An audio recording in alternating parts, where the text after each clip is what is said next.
decía, oye, la Angelina se nos descompensó un poquito, estaba bastante enfermita en realidad, así que mejor le dijimos que se fuera. Así que voy a seguir yo ahí, no sé cómo, pues, apechugaré, digo yo, ¿no es cierto? Algo de experiencia tienes. Sí. Oye, y estamos con Claudio Cornejo, que nos viene a hablar, lo que hablábamos recién, sobre el tema del desapego. ¿Por qué digo desapego? Porque siempre nos dijeron que el apego, crear apego con los niños, con las guaguas, era lo mejor. Y mientras más temprano, mejor sucediera esto. Hicimos una notita, ¿vamos a ver la notita? Muy bien. Solemos hacernos conscientes de la esclavitud emocional a la que estamos sometidos cuando nuestro corazón se resquebraja. Esto sucede cuando una relación nos duele, bien porque nos esclaviza o bien porque algo dentro de nosotros se ha roto al tener que decir adiós. Ante estas situaciones sentimos que el mundo se apaga y que una ola de dolor inmenso se cierne sobre nosotros, impidiéndonos respirar.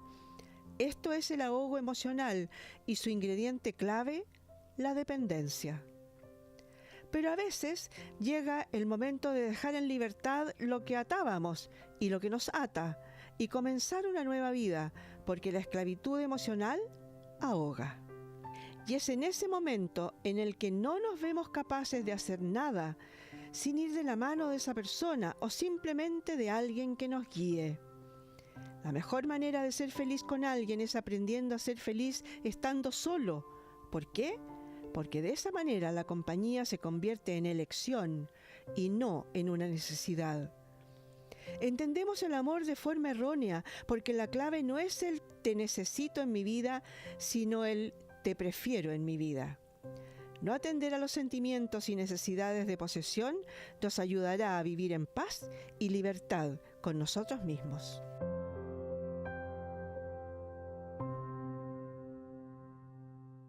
¿Cómo aprender a ser persona, Claudio?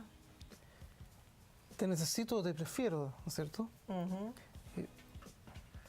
Es que los seres humanos somos gregarios, necesitamos el uno del otro. Un perrito nace y sale caminando.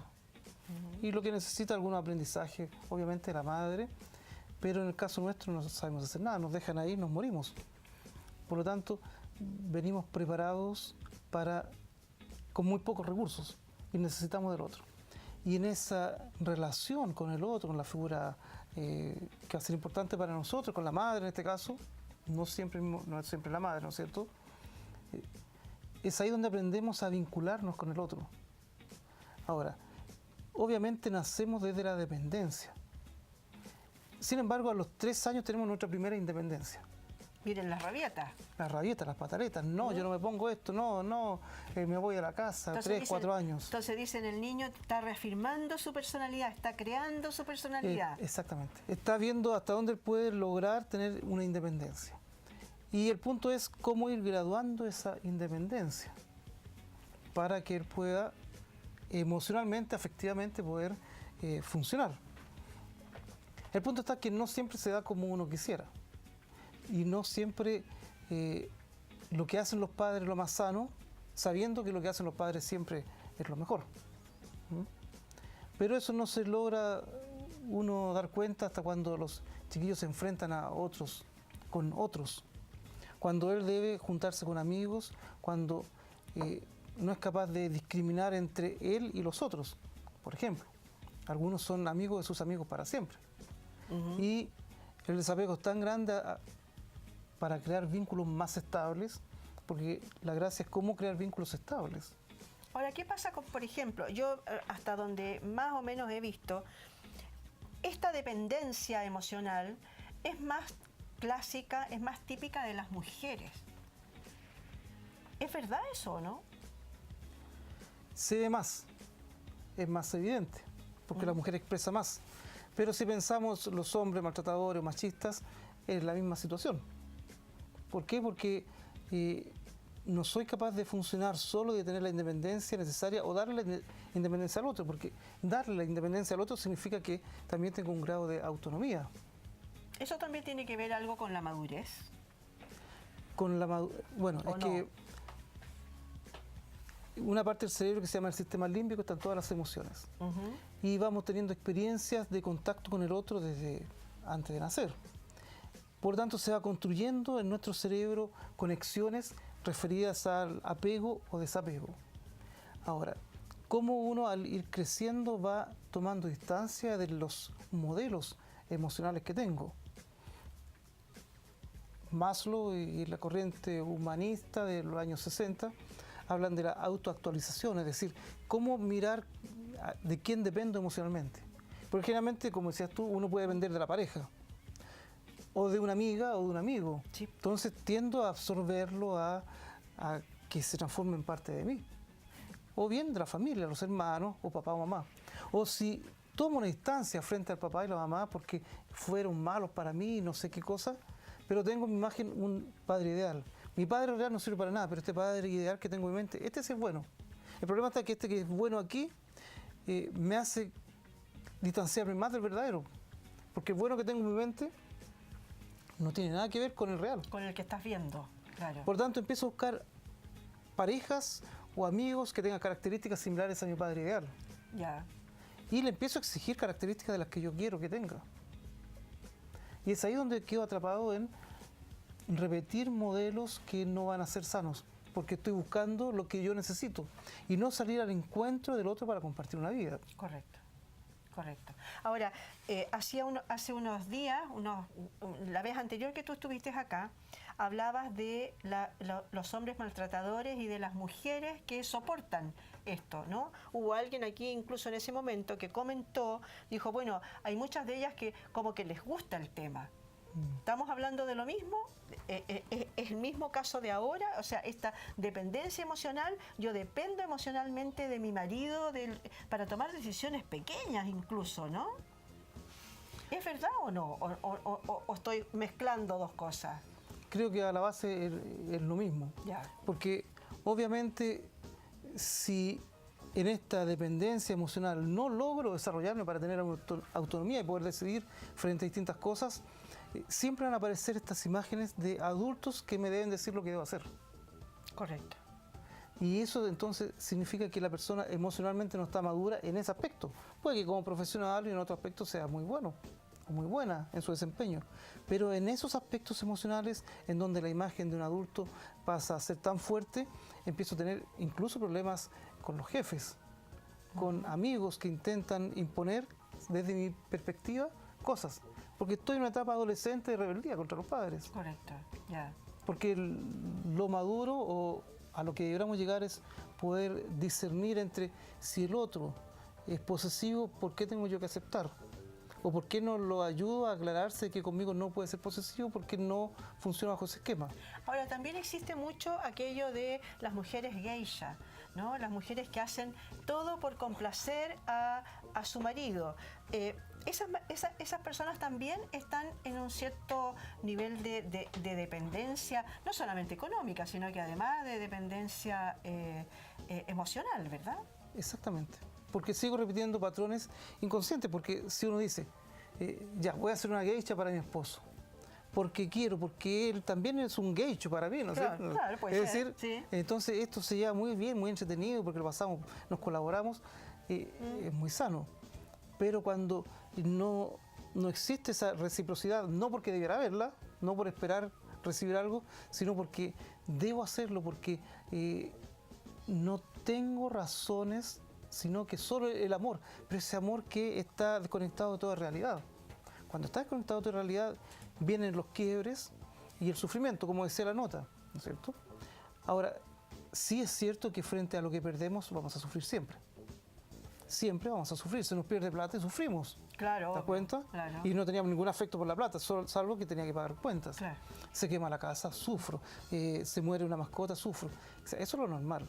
Pero si pasa más de 6 meses sufriendo como estaba el primer día o la primera semana, ahí estamos hablando de algo más patológico, de una depresión, de una enfermedad, es decir, en donde no puedo restablecer en mi psiquis los vínculos, pero los vínculos antiguos. Porque ahí ya no estoy llorando por lo que perdí, sino por lo que perdí cuando pequeño. Es decir, perdí el amor de mis padres, perdí el cariño porque llegó otro hermanito y pasó a ser más importante. Entonces, cuando uno se empieza a dar cuenta que estoy repitiendo modelos que son antiguos y que lo he repetido varias veces en un pololeo, después en el otro, o con unos amigos o con otros amigos, o en trabajos. Una paciente decía, vino hace años a atenderse conmigo, venía con problemas con sus jefes, porque los jefes eran, entre comillas, muy malos. Pero después de como 8 años que vuelve, empezamos a hacer un recorrido y pareciera que todos los jefes tenían dificultades. Ya. Entonces, ahí no podía ser que todos fueran malos, exacto, todos tuvieran la misma yayita, digamos, ¿no? Entonces ahí empezamos a descubrir que sí habían imágenes del padre, un padre castigador, maltratador de la madre, y ella en esa actitud adolescente se rebela contra el padre. Pero no sabe discriminar que su padre es un padre que ni siquiera en la actualidad está. Correcto, pero ella lo veía en sus jefes. Los ve, lo proyecta en los otros, empieza a proyectar en los demás. ¿Y cómo salimos de esto? Porque suponte, tú hablabas recién de las pérdidas. ¿Qué pasa, por ejemplo, con un viudo o una viuda? Ahí han habido casos en que dice, se murió el marido, suponte, y ella, después obviamente de sufrir mucho, se dejó morir. ¿Es cierto esto de morirse por amor? Obviamente hay elementos que te van a hacer que te deprimas, en donde tus recursos no te dan abasto para poder enfrentar la situación. Y en esos matrimonios, y no sé si en la actualidad también, yo creo, de haber, no soy experto ni cuantificador de situaciones, pero sí, en esos casos la vida está hecha entre los dos, en una dependencia mutua, en donde ya no se sabe dónde empieza uno y termina el otro. Por lo tanto, cuando desaparece el otro, el sentido de vida se pierde. ¿Cómo salimos de eso? Es que habría que ver si ¿existe una fórmula como para decir uno, no, o sea, que yo en realidad me voy a dedicar a mi crecimiento personal, y si yo soy feliz en mi crecimiento personal, soy capaz de hacer feliz a los que viven conmigo? El punto está en lo que tú dices. En el caso de la mujer, fundamentalmente, está hecha para dar felicidad y no para ser feliz. Sin embargo, en terapia la idea es que la mujer sea feliz. Cuando es feliz, logra que los demás se contagien de su felicidad. Cuando es feliz, los demás se ríen porque ella es feliz, porque está contenta, porque está plena. Y es ahí cuando ella puede enfrentar la vida sabiendo que no tiene que ver con los demás. Los demás, como decía en algún momento Humberto Maturana en un libro, dices, vamos en una coderiva, son como dos hojitas que vamos por el río. De repente nos juntamos y nos topamos en el río y vamos traslapados, pero de repente la corriente nos separa y yo me quedo en la orilla y tú sigues cauce abajo. ¿Cómo tener esa autonomía de poder decir, sí, lo que ha sucedido no me sucedió a mí, precisamente, sino que son elementos que me permiten reorganizarme?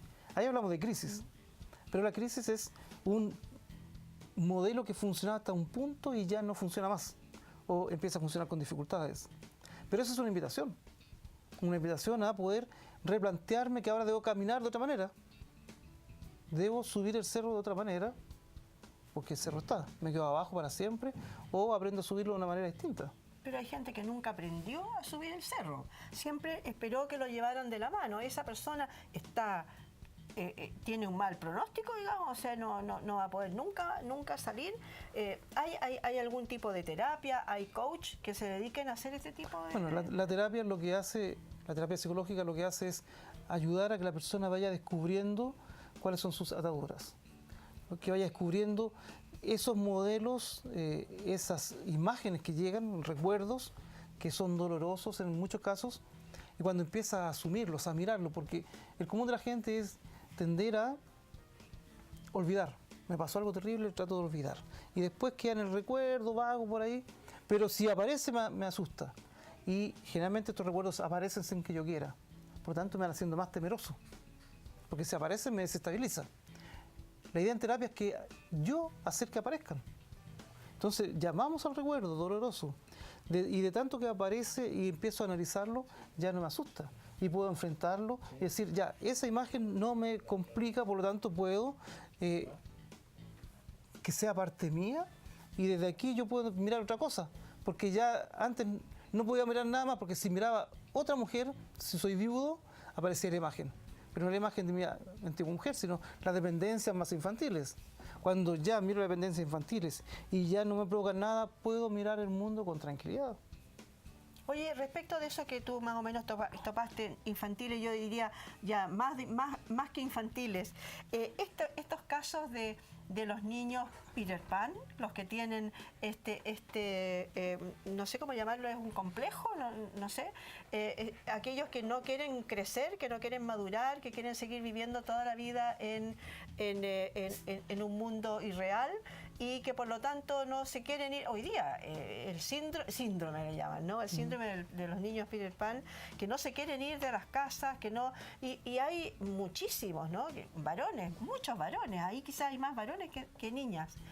Que están re bien en su casa, tienen de todo, comida y casita y camita hecha, limpiecito, la comida hecha, todo. Y no quieren asumir su propia vida. ¿Viene también un poco de ahí? Estamos hablando exactamente de lo mismo. Sí. Ya. El sábado ponía un ejemplo en la comunidad terapéutica en adicciones, porque hay un joven de cerca de 30 años que la señora lo dejó hace una semana, porque él quiere seguir con sus amigos, quiere seguir consumiendo marihuana con sus amigos, y la señora le quita espacio. Y él no puede porque a los 19 años fue padre y tuvo que asumir una... Pero él llora por no haber tenido juventud, pero la ha tenido siempre porque ha seguido juntándose con sus amigos. Claro, sigue siendo el adolescente. Y no quiere soltar esa cosa que lo mantiene seguro, ¿no? Exacto. Entonces sigue siendo el adolescente en donde su señora ha pasado a ser una especie de madre. La mala, claro. Y la madre con la que me revelo porque el adolescente no le hace caso a la madre. Claro. Y ahí estamos hablando de esa inmadurez emocional. Ya. ¿Por qué? Porque eso es lo más seguro que aprendió para vivir. ¿Y cómo aprendemos a darle espacio a la otra persona? Espacio al marido, espacio a un hermano, espacio a los papás, espacio a los hijos, para que tengan sus propios espacios donde puedan crecer. ¿Cómo se hace eso? ¿Cómo lo logramos? ¿No? Se está hablando de que los papás no se debían meter en internet, ¿no es cierto? Por ejemplo, controlar a los niños. Claro, el otro día nomás salía. Hace poco escuchaba opiniones en la radio cooperativa, a las 8:30 de la mañana, que decían que no es tan así, lo que se pretende como ley. Pero en definitiva que el niño vaya teniendo una autonomía según la edad. Ahora, la autonomía, ¿cómo se logra? No es igual para todos. Unos son más dependientes, otros menos dependientes. ¿Y eso va a ser siempre? Siempre es así. ¿Dependiendo de su personalidad? De su personalidad. Ya. De su personalidad. Ya. Hay gente que necesita tener amigos y verlo una vez a la semana, y otros que no lo ven nunca, otros no ven ni a la familia durante 6 meses. Lo importante es cómo funciona en relación a con quién estoy, a mi núcleo. Es decir, si mi núcleo es la familia y funciono bien ahí y no genera conflicto a nadie, está bien. Correcto, ya. Entonces el tipo se va a sentir sano psicológicamente, contento, feliz, pero cuando ya empieza a sentir uno de los dos que la otra persona me ahoga porque me controla o porque me exige cosas que no puedo dar, entonces ahí ya los dos presentan alguna dificultad. Y como te decía, la terapia apunta un poco a revisar en qué etapa me he quedado pegado, cuáles son las experiencias que todavía considero tan valiosas que no me quiero despegar de ellas. ¿Por qué? Porque las experiencias siguientes me generan algún cierto grado de temor que me repliegan y no me hacen enfrentarlo. Muchas gracias, Claudio. Creo que nos ha quedado bastante más claro. Igual me quedo con un montón de interrogantes. Me quedo con, a ver, ¿cómo salimos de ahí? ¿Cómo sacamos? ¿Cómo ayudamos a por ejemplo, a esas mujeres que están siendo absolutamente dependientes de sus parejas? Se les murió la pareja y sonaron. ¿Qué hacen? Tienen que empezar rápidamente a depender de otro. Entonces, me gustaría que en algún minuto pudiéramos ahondar en el tema, a ver, ¿cómo hacer esa terapia? ¿Cómo lograr hacer entender a esas personas, hombres o mujeres, niños, jóvenes, etcétera, que en realidad lo que tienen que hacer es tener una vida propia, ¿no? Y esa vida propia, mientras más rica sea, va a mejorar la relación con el otro, ¿no? Entonces, ahora sí, te quiero invitar a un panorama que tenemos nosotros. ¿Sí? ¿Vamos? A Windsor. Ah, muy bien, muy bien. A ellos también le pasan cosas. El colegio no tiene por qué ser aburrido, chiquillos, si quieren ser salvajes. Pide en el colegio de tus hijos que realicen una salida pedagógica a Windsor, la sala de clases al aire libre más grande de Chile. Contamos con visitas libres o guiadas, también con material educativo para que su aprendizaje de los animales y su conservación sea realmente significativo y continúen su aventura en la sala de clases junto a sus compañeros. Además, estas visitas tienen precios rebajados para todos los colegios y todo el contenido aprendido en ellos se rige de acuerdo al currículum del Ministerio de Educación para cada nivel. Recuerda solicitar al colegio de tu hijo una salida pedagógica como curso a Buinzoo. Revisa más información sobre nuestro programa educativo en www.buinzoo.cl. Buinzoo, tienes que vivirlo.